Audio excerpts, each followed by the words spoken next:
Hello, Cho. Let's see the question. Same current is flowing in two alternating circuits. दो alternating current में circuit में current कैसा है? Same. The first circuit contains only inductance and the other contains only capacitance. दूसरे में क्या है? केवल capacitance है.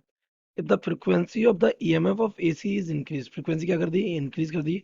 The effect on the value of the current will be. Option है increase in the first circuit and decrease in the other. Option B, increase in both the circuits.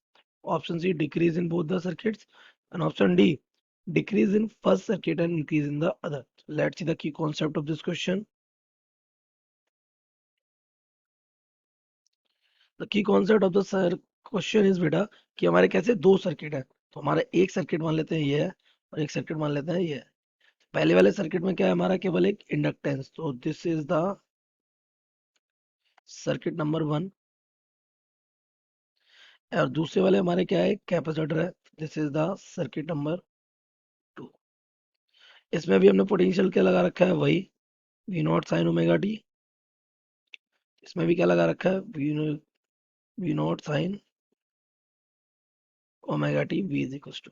अच्छा, जो current इसमें चल रहा है आई, वही करंट चल रहा है इसमें. पता है था current is given by at any instant current is given by I is equal to V upon opposition. अच्छा, इसका अपोजिशन क्या होता है? एक्सएल है ना.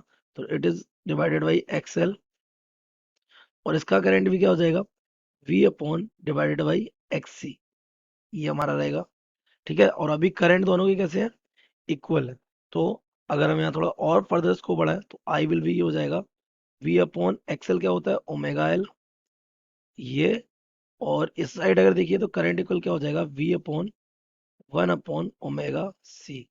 ये ओमेगा कहाँ पहुंचा दो? ऊपर. तो वी अपॉन फ्रिक्वेंसी हो जाएगी 2 पाई एफ एल. यहाँ पे अगर करंट देखें तो ये फ्रिक्वेंसी कहाँ पहुंच जाएगी?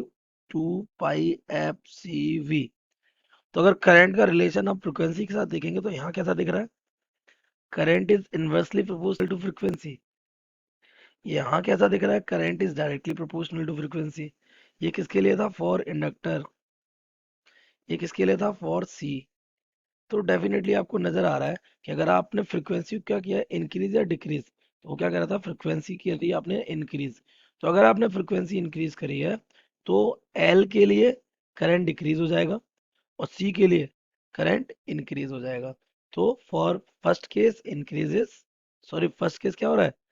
डिक्रीज हो रहा है ना. और first case decrease, second case increase. तो क्या लिखा?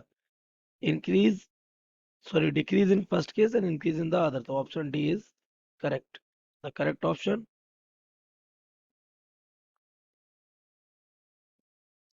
D. I hope you have understood it well. Best of luck.